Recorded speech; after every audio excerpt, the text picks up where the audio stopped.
Hello friends, my soul purpose my soul mission में आपका बहुत बहुत स्वागत है। दोस्तों, ये संडे की सुबह मैं बहुत ही मीठी खबर के साथ लेके आई हूँ। बस आप लोगों का संडे बहुत खूबसूरत बन जाएगा। एक्चुअली कल रात में काफ़ी हैवी, काफ़ी नहीं बट हाँ थोड़ी हैवी एनर्जी थी। होपफुली आप में से कुछ लोगों ने महसूस करी होगी, लेकिन आज की एनर्जी बहुत ही खिली खिली सी है। होपफुली आप ये भी महसूस कर रहे होंगे कि इस वक्त की जो एनर्जी है वो बहुत ही बहुत ही हल्की सी, खिली खिली सी, मुस्कुराती हुई एक ठंडी हवा की तरह की एनर्जी है जो मुझे फील हुई। मुझे लगा कि I must channel with you and जो मुझे डाउनलोड्स हुए यूनिवर्स से, उसके हिसाब से मैसेज ये है आपके लिए कि दोस्तों, कल रात अगर आप में से जिन लोगों को थोड़ा सा हैवी एनर्जी लग रही थी तो वो डेफिनेटली आपकी डीएम की एनर्जी थी। कल की रात उनके लिए होपफुली थोड़ी सी sort of dark night of the soul थी। वो अपनी लाइफ को बैठ के बहुत एनालाइज कर रहे थे कि यार दे आर एनालाइजिंग कि मैं जिस कनेक्शन से भाग रहा हूँ और मैं जिन चीज़ों को प्रायोरिटी दे रहा हूँ, इतना प्रायोरिटी देने के बाद इतना हर, चाहे वो फाइनेंस का सेक्टर हो, चाहे वो थर्ड पार्टी सिचुएशन हो, चाहे फैमिली हो, चाहे जो भी हो, हर जगह में I am trying to adjust myself. जैसे कि 3D में हम लोग एडजस्ट करते हैं, दे आर ट्राइंग, पर उनका एंड रिजल्ट कुछ भी नहीं आ रहा है। उनकी एंड रिजल्ट में उनकी मानसिक शांति, उनका मेंटल पीस तो ज़ीरो का ज़ीरो ही है।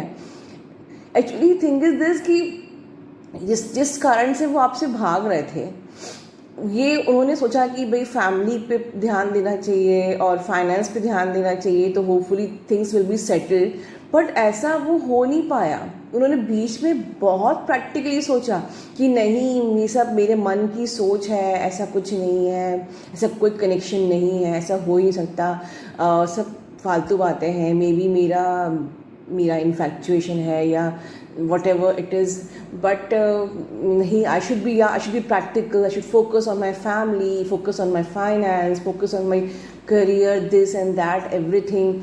या लोग क्या बोलेंगे, समाज क्या कहेगा, पेरेंट्स क्या बोलेंगे, मुझे कोई परमिशन नहीं मिलेगी, I will not be allowed. अगर मैं प्यार करना चाहूँ भी, इस कनेक्शन को एक्सेप्ट कर भी लूँ तो भी क्या होगा, I can't go beyond my boundaries.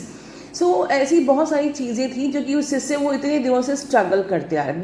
They were continuously missing you, they were continuously admiring you, wanted to talk to you, they wanted to unite with you, but things were they were trying to settle the things, but चीज़ें settle नहीं हो रही थी। Ultimately वो अंदर ही अंदर खोखले होते जा रहे थे।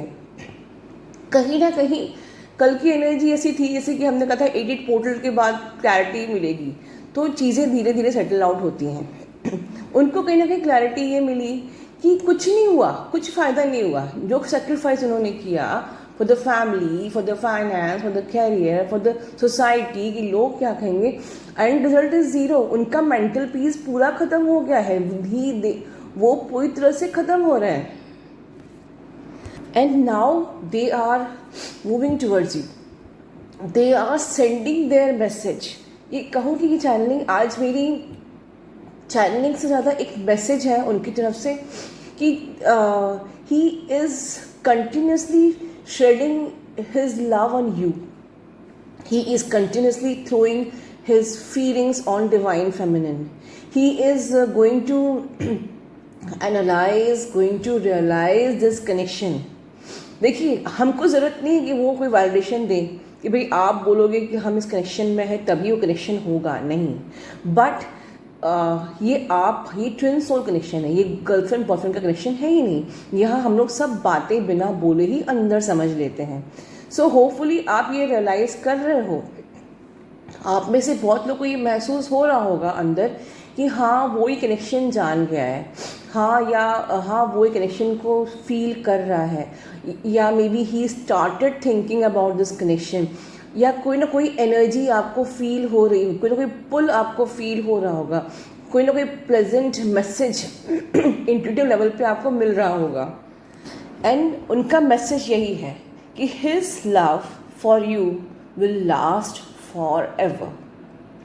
फॉर एवर लव वही होता है दोस्तों जो एक अनकंडीशनल ट्विन लव होता है, वही फॉर एवर होता है। बिकॉज यू कांट, आप अपनी ही स्किन, अपनी ही सोल को खुद से अलग नहीं कर सकते हो।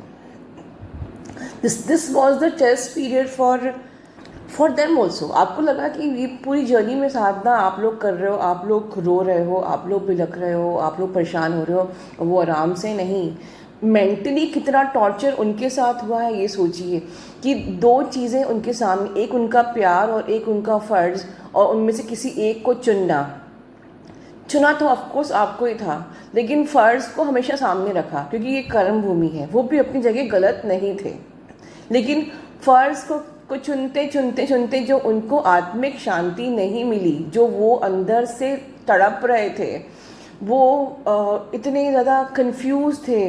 मतलब चाहते हैं अपनी डिवाइन फेमिनिन को पाना, आपको चाहते हैं, लेकिन फिर भी उनका कर्म, उनका फ़र्ज़, उनका समाज उनको दूसरी तरफ का रास्ता दिखा रहा था, उन्हें रोक रहा था। वो आपकी तरफ आ रहे थे और उन्हें रोका जा रहा था, वो आपकी तरफ आना चाह रहे थे और उन्हें रोका जा रहा था, वो आपके पास आना चाह रहे थे और उनको खींचा जा रहा था। सोचिए कितना दर्द उन्होंने सहा, और वो अवेकन हो रहे हैं। यस, वो अवेकन हो रहे हैं। ये प्रूफ है जब वो इस कनेक्शन को अगर रियलाइज़ भी कर रहे हैं कि यार यस, इतना समाज ने रोका, इतने फ़र्ज़ ने रोका, इतनी जिम्मेदारियों ने रोका, लेकिन फिर भी अगर वो आपके बारे में सोच रहे हैं, मतलब वो अवेकन हो रहे हैं। They are coming towards you. Welcome करिए उनका प्यार से, with no complaints, no demands, no complaints, no expectations, कोई फ्यूचर की बात नहीं, बिल्कुल ऐसे एक न्यूट्रल बात। जैसे कि दो बहुत ही गहरे दोस्त जब पहली बार मिलते हैं तो सिर्फ गले लगते हैं। गले लगना मतलब क्या होता है? दिल का दिल से जुड़ना। दोस्तों, अभी उनका भी दिल वुंडेड है, उनका भी हार्ट वुंडेड है। अभी हमें उस पर और छुरियाँ नहीं मारनी है अपनी कंप्लेंट्स करके, उनको और हर्ट नहीं करना है, राइट? एक दो दोस्त, दो आत्माएं, जैसे राधा कृष्ण जब गले लगते हैं तो दो दिल से जुड़ जाते हैं, ठीक है? तो आपको उनको वेलकम करना है, उनको प्यार देना है, अपने प्यार से उनके वुंड्स पे मलहम लगाना है। That's it. और फ्यूचर में और भी रियूनियन होने वाले हैं, ये मेरी चैनलिंग है। तो आप लोग इसी गुड न्यूज़ के साथ आज के दिन को बहुत एंजॉय करिए, खुश रहिए दोस्तों। Love you all.